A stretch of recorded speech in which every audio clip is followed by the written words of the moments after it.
Where are you today?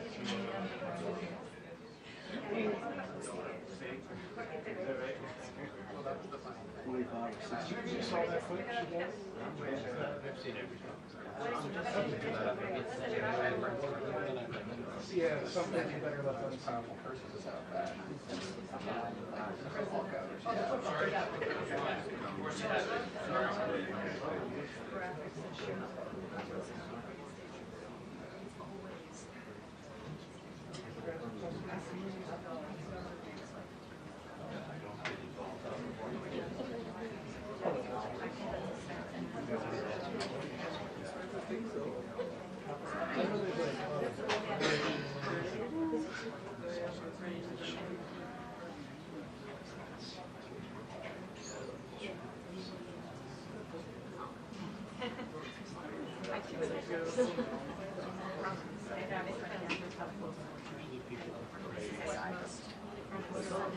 Yeah.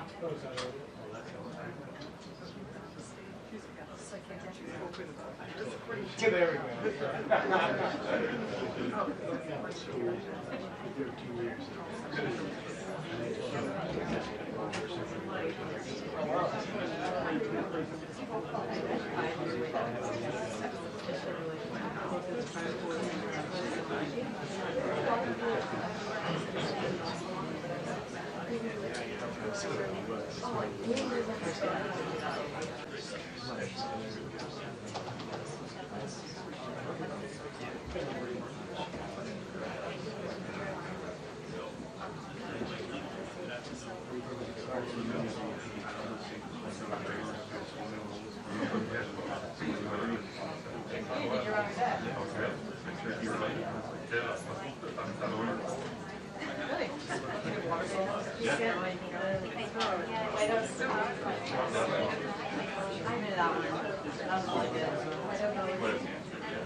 Oh, really? Like, we did go, I think we did get rid of the walls, but it was like all down and all up, and I did not want to do that. Kind of miserable. It was fun, but no, it's too long. To walk all the way back up, like after turning in, we had a good time. Because you can take a fire road in, I believe, right? Yeah, you can. There's a lot of, Oh, that's not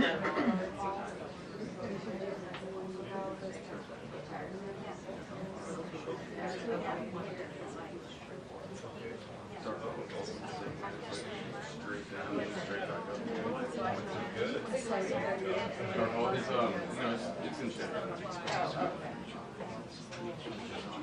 No.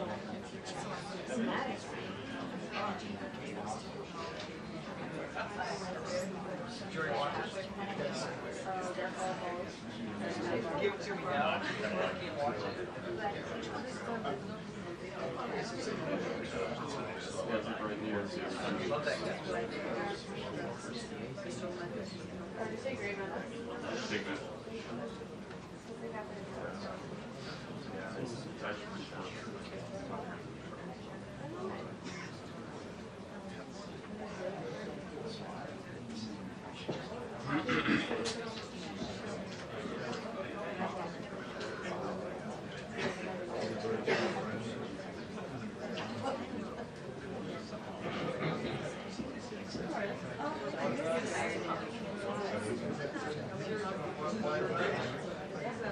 Yeah, we could just do that.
Sometimes these things get.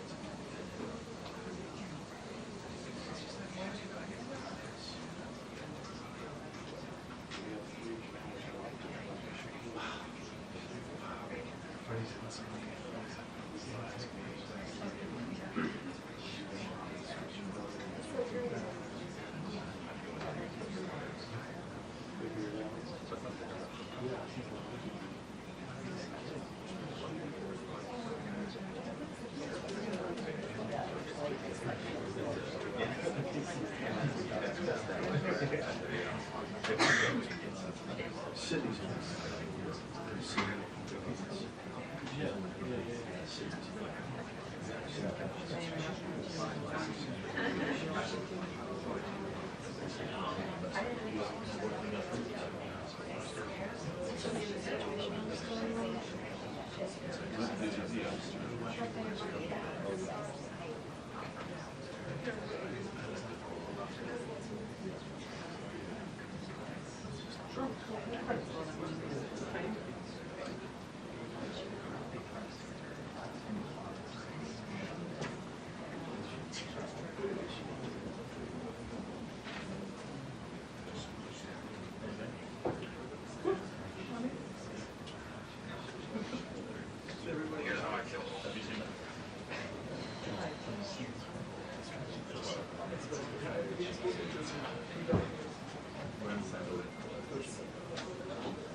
Makes sense to have someone who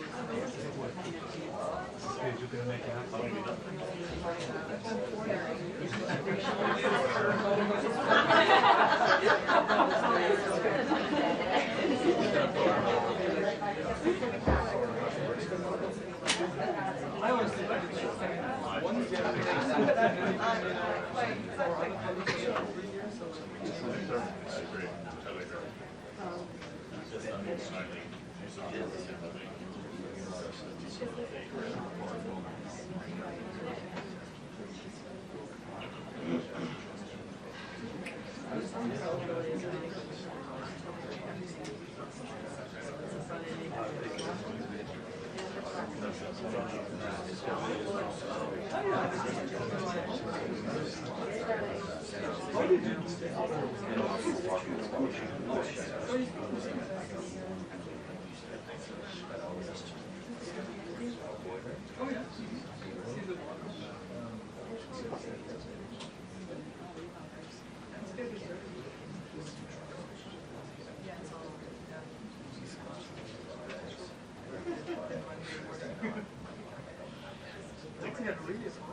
I know what you're doing. I know exactly what you are doing.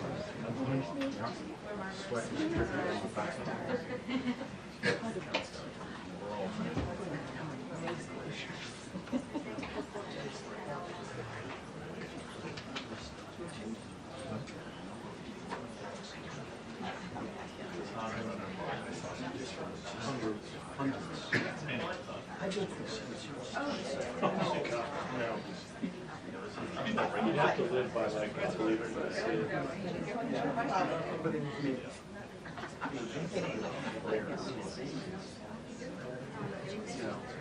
I'm sure they've been here for a couple of weeks already.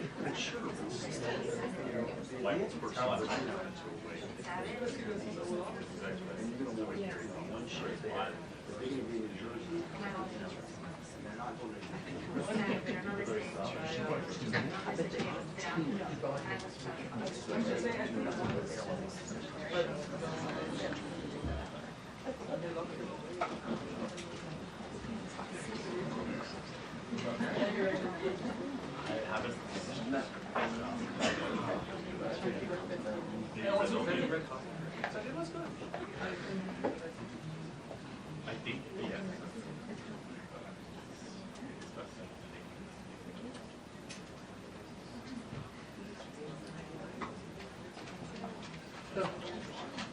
Eli.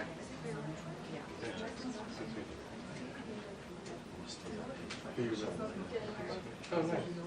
Great press.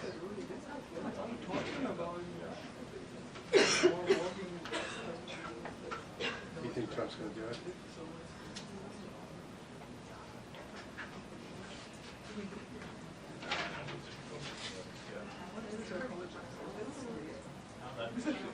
El vaso, por ejemplo, ¿no? Ah, perfecto. Perfecto, perfecto, sí.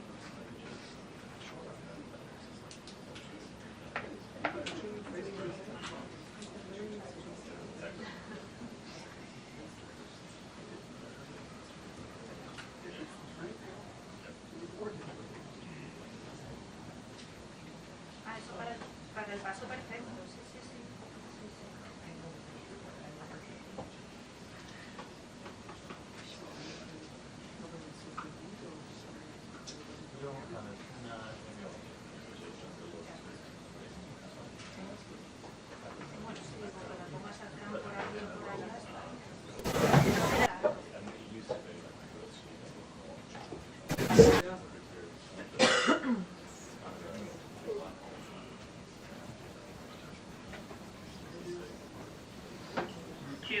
Until the briefing. 2 minutes until the briefing.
Good afternoon, everyone.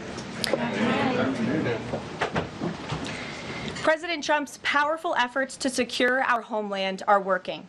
According to newly released numbers, last month, Border Patrol saw a 93% decrease of illegal aliens crossing the southwest border between ports of entry from May 2024 under Joe Biden, when they encountered more than 117,000 illegal aliens. And this particular statistic is absolutely astounding. In the month of May, under the Trump administration, 0 illegal aliens were released into our country by Border Patrol. Let me say that again. Not a single illegal alien was released into the interior of the United States of America last month under this administration. Let's contrast that to Joe Biden's failed leadership, where immigration officers were wasting their finite time and resources processing dangerous illegal aliens for release, into the United States. President Trump immediately terminated that reckless Biden-era practice that undermined the rule of law, jeopardized public safety and our national security, and diverted critical resources away from stopping deadly drugs and violent criminals from entering our country. That's the reason why not a single illegal alien was released into the interior of the United States in the month of May. And as a result, we now have a border that is reaching unprecedented levels of operational success. The efforts by President Trump to stop the illegal immigrant invasion and secure the border in this short amount of time represent one of the greatest achievements by a presidential administration in the history of our great country. With illegal entries being overwhelmingly halted, the Trump administration is dramatically ramping up efforts to arrest and deport all of the millions of criminal illegal aliens that Joe Biden let into our country over the past 4 years. President Trump has directed all of our ICE officers to do everything in their power to carry out the single largest mass deportation operation in history. Illegal criminals who are hiding in America's largest so-called sanctuary cities will be increasingly targeted for removal. Radical Democrats will no longer be allowed to shelter illegals who threaten public safety as part of their cynical efforts to expand political power, drain the American taxpayer, and artificially lower wages and steal American jobs. ICE officers are courageous heroes, upholding the rule of law and keeping our citizens safe. And they have the full and unwavering support of this president. In economic news, President Trump's pro-growth agenda is delivering for the American worker. Through the first 5 months of the Trump administration, real blue-collar wages are up nearly 2%. It's the strongest growth in nearly 60 years and a stark contrast from the negative wage growth seen during the first 5 months of the Biden administration. America is quickly returning to the successful formula of the first Trump administration: low inflation and rising wages. Once the big, beautiful bill is passed, this positive trend will only accelerate. Senate Republicans are continuing to push this critical legislation forward.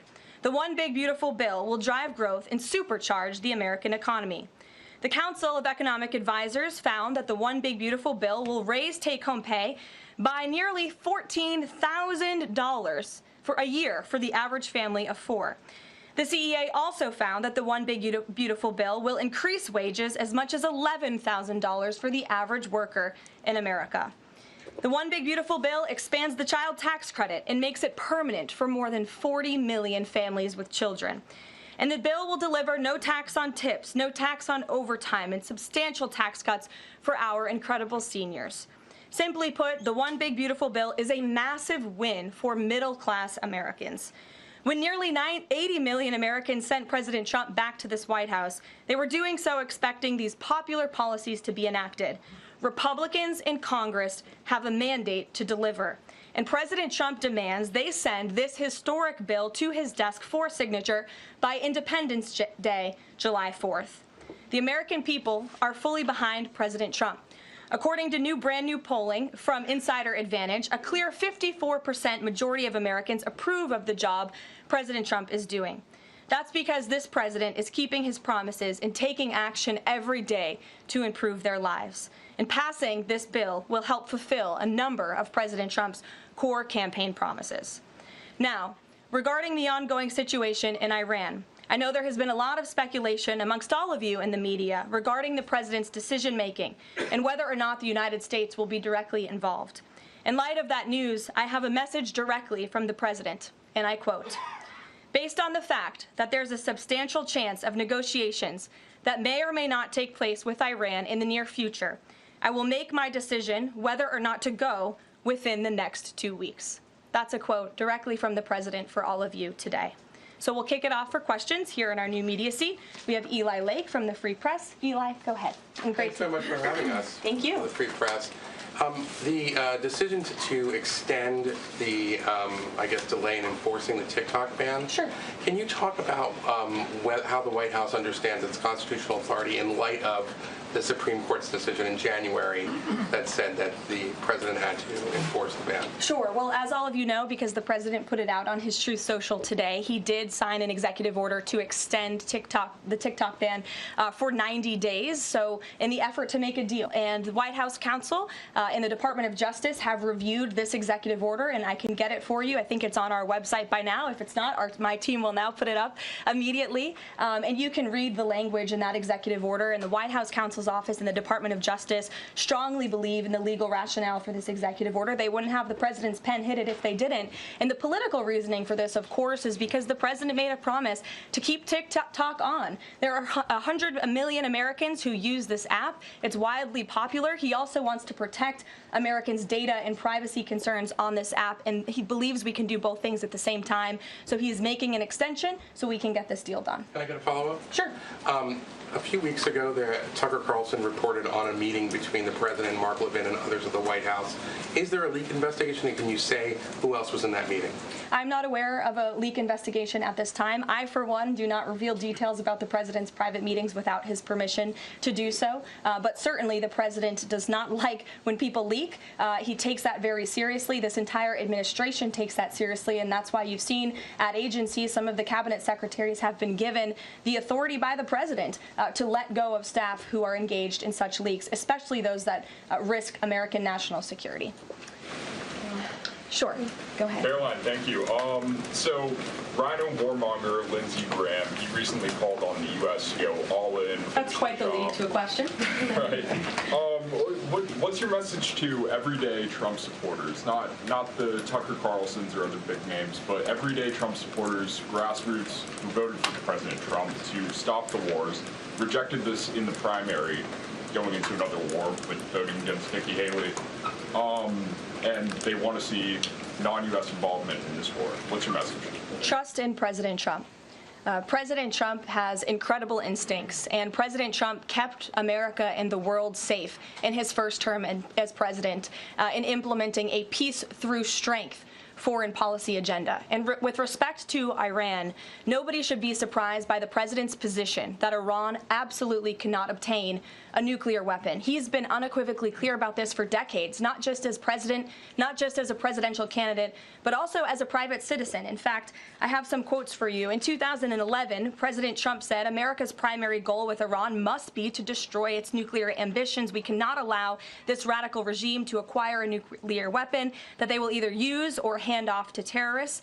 In 2015, the president said the problem is that Iran poses an existential threat to Israel, our Middle Eastern allies, and the United States. And of course, the president has repeated that in his first term as president and his second term as president as well. That's why he was adamantly opposed to the disastrous Iranian nuclear agreement that was implemented by President Obama. And it's why he has given great latitude and given a lot of effort to achieving a diplomatic solution. But he's been very clear. Iran went for 60 days when he gave them that 60-day warning without coming to the table. On day 61, Israel took action against Iran, and as I just told you from the president directly, he will make a decision within 2 weeks. A follow-up? Sure. Go ahead, Natalie.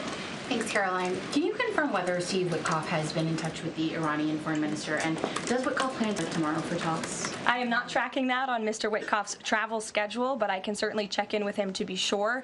As for correspondence between the United States and the Iranians, I can confirm that correspondence has continued. As you know, we were engaged with 6 rounds of negotiations with them in both indirect and direct ways.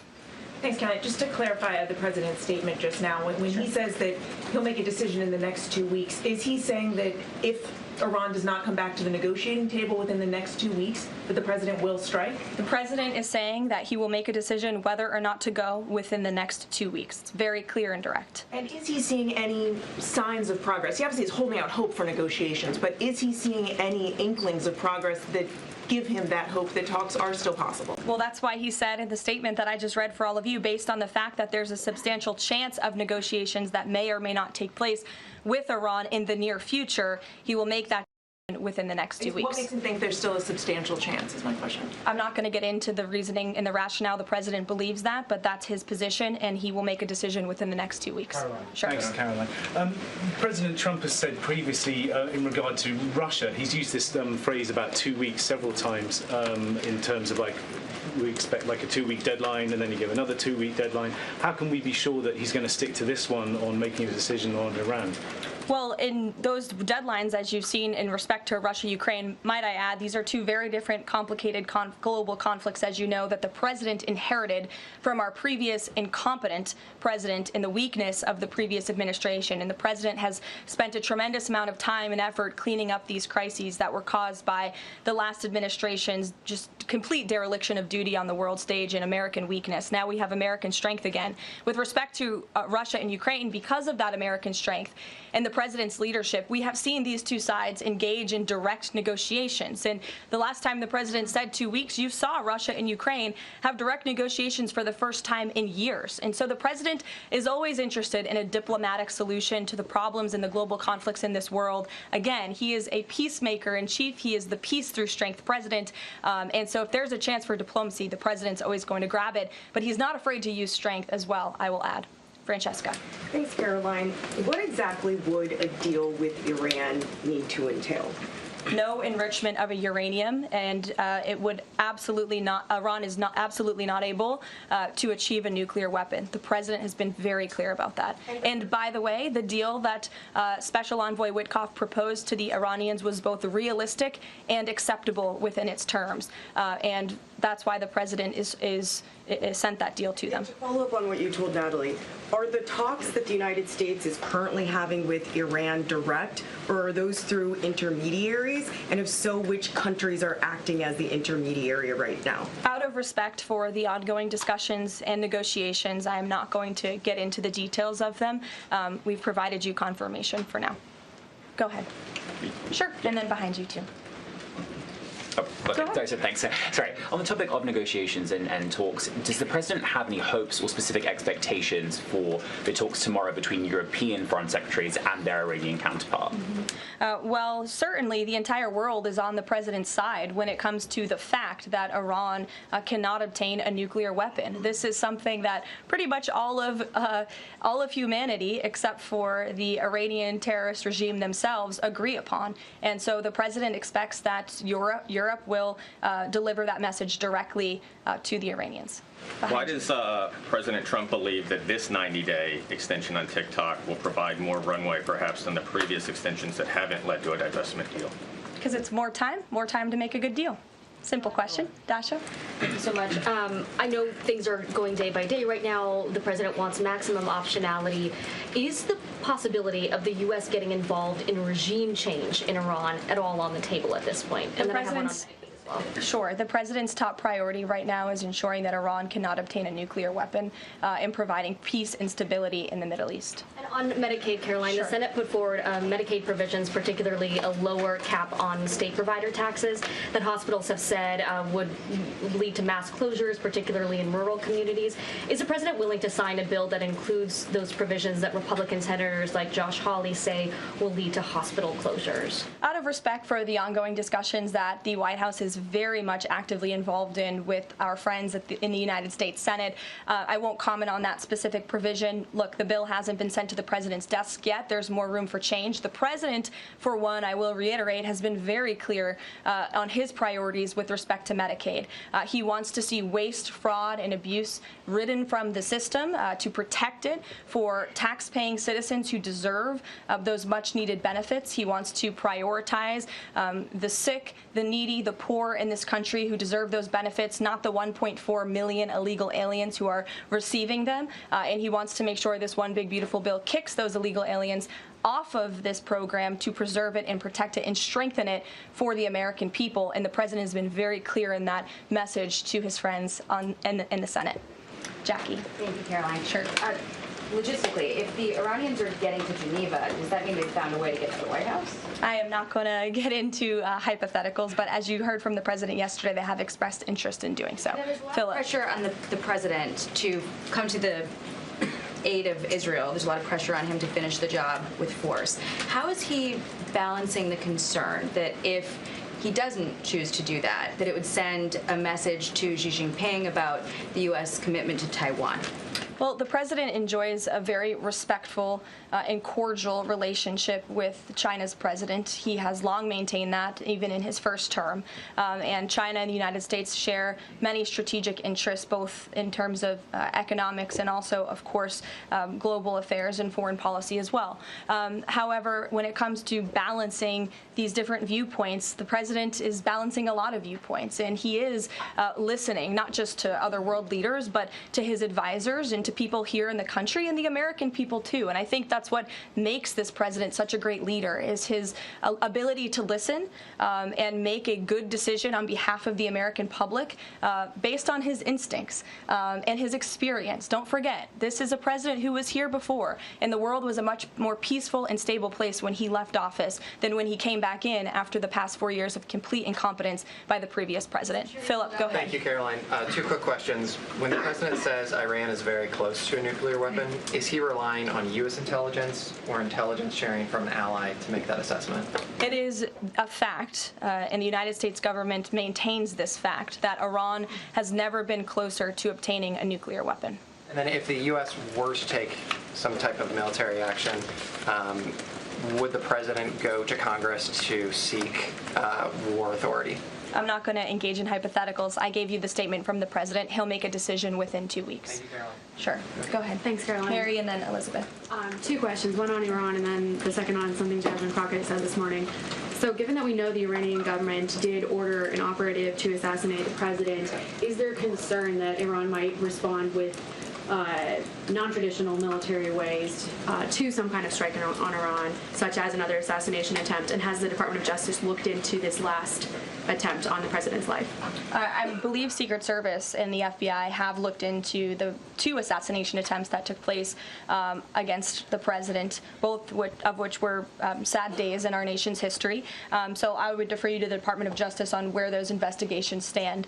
But as for your question regarding Iranian retaliation, I'm not going to engage in hypotheticals again, but I can assure the American public and the world that this administration is prepared and ready to defend American interests and assets, not just in the region, but here on our homeland as well. Thank you. Elizabeth. And then really quick on Jasmine Crockett, she said, I believe, that Trump supporters are mentally ill before calling for bipartisan support against the president. Can you respond to that, especially considering she's a rising star in the Democrat Party right now? She is a rising star. It's quite something to behold, actually. I hope that she continues to be a rising star for the Republican Party, at least. I think it's incredibly derogatory to accuse nearly 80 million Americans of mental illness. The last time I checked, Jasmine Crockett couldn't dream of winning such a majority of the public as President Trump did. And the America First movement, which President Trump has built, is filled of hardworking patriots, the forgotten men and women, business owners, law enforcement officers, nurses and teachers, and middle America, as we all know, from where you all grew up, outside of this beltway. That's who makes up this president's movement. And Jasmine Crockett should go to a Trump rally sometime and she can see it for herself. Jennifer. One on North Korea and one on China. Sure. On North Korea, they launched some rockets into the ocean today. What does the White House make of that? Do you read any meaning into that timing of that launch?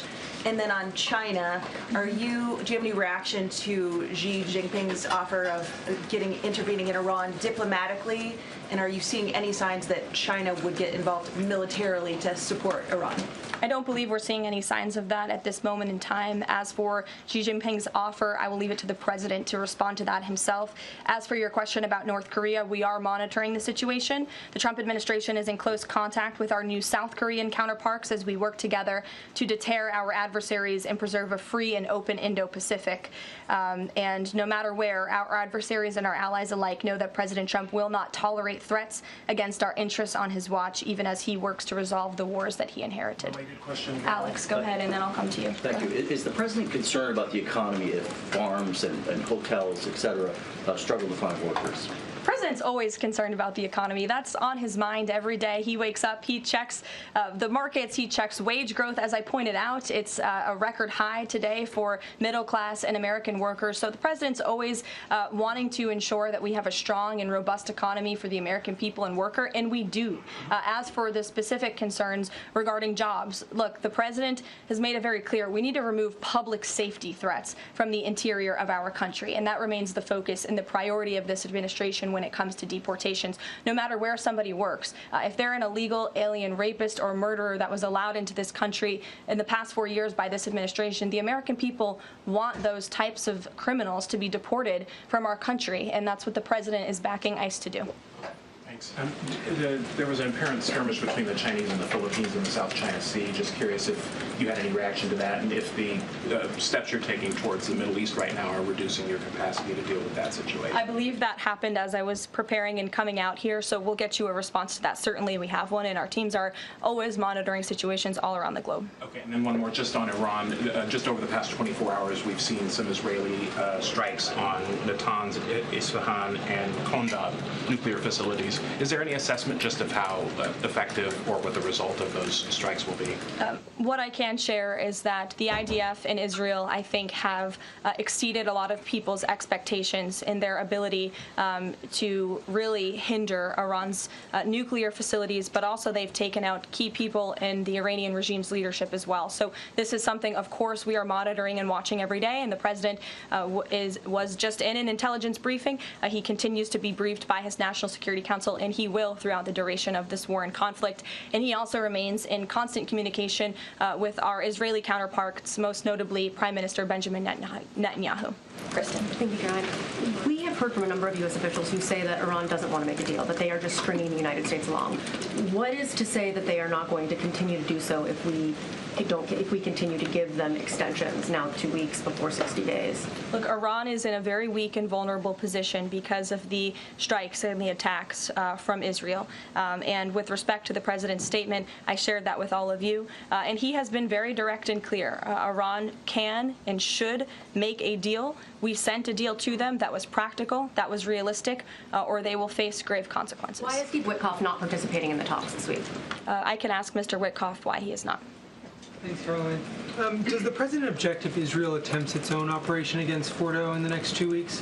I won't decide that for the president, nor will I share that here. I'll let him speak to that. And then just another one. Iran is apparently warning Europeans that if struck by the U.S., it may withdraw from the nuclear proliferation treaty. That would result in throwing out inspectors and taking the program dark. What does the president think of the value of having Iran as a full signatory of that treaty?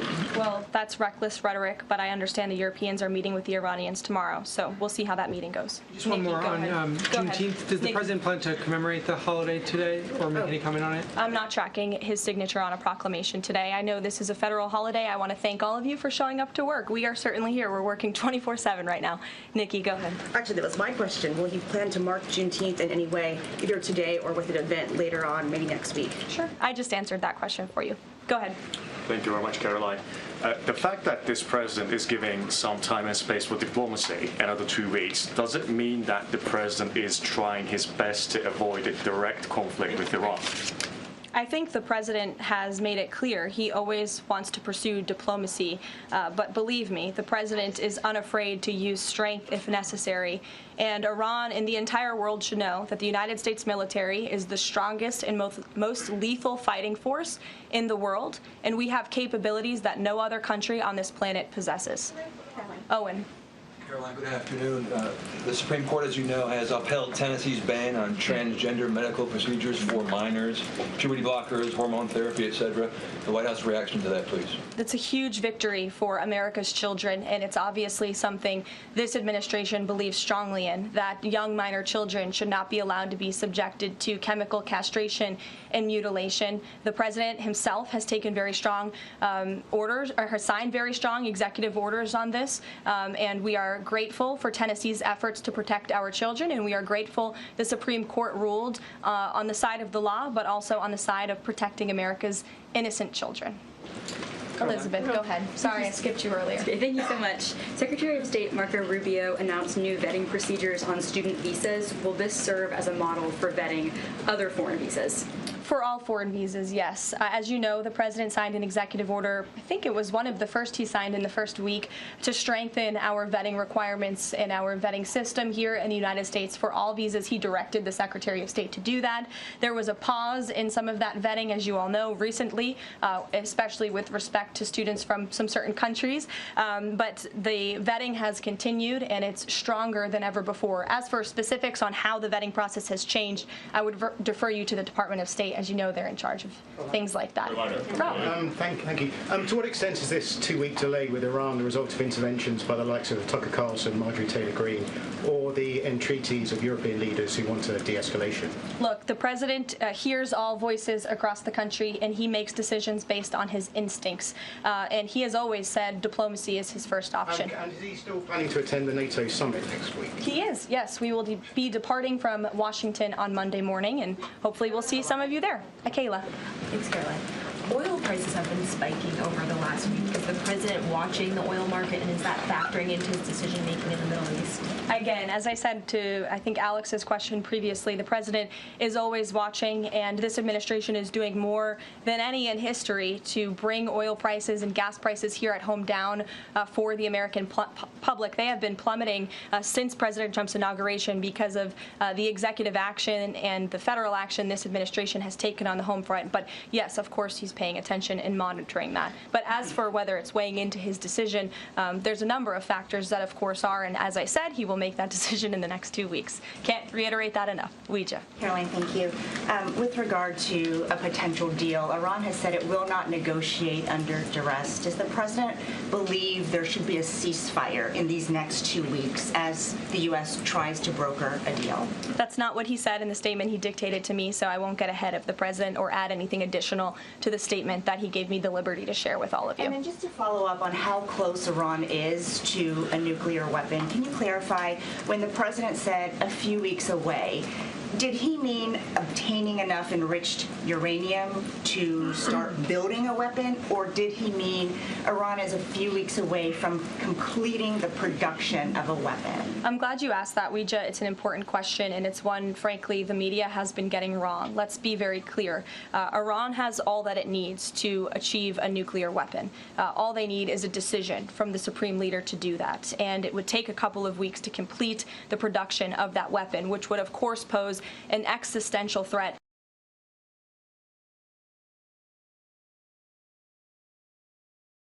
Including countries like Russia is in agreement with, that Iran should not and cannot obtain a nuclear weapon. And that's why the president believes that, and he's believed that, again, not just his political career, but frankly, his entire life. So it sounds like it's the former, just to be clear. Correct. They have the components. Okay, Correct. thank you. Michael. Caroline, as we look forward to the NATO summit next week, Spain right now is threatening not to oblige the president's request for all NATO countries to spend at least 5% of their GDP. Does the president take issue with this, with Spain right now? I didn't see Spain's comments. I'll make sure the president sees them, and I can assure you he wants to see all European countries pay their fair share and meet that 5% threshold. It's only fair considering the American taxpayers have given a significant chunk of money to the tune of billions of dollars to support our mutual interests and our assured defense. So I will let him speak to that, but he's made his priorities for our European allies quite clear, including Spain. Thank you, Caroline. One last question. When it comes to the president's position on foreign policy in general, is there a phrase that the White House has coined? Is there a Trump doctrine? Does the president like to talk about this? Anyone here in the White House talking about this? And if so, if there is something akin to a Trump doctrine, how would you define it? America first, always. And with that, I think I'll leave you. I know there's a lot of news in the world right now. As you know, our team is always here to answer your questions, and the president, I am sure, will take more questions from you guys at some point this week, as he always does in the effort of transparency. I appreciate your being here on a federal holiday, and we'll see you later. Thank you. Thanks, Caroline.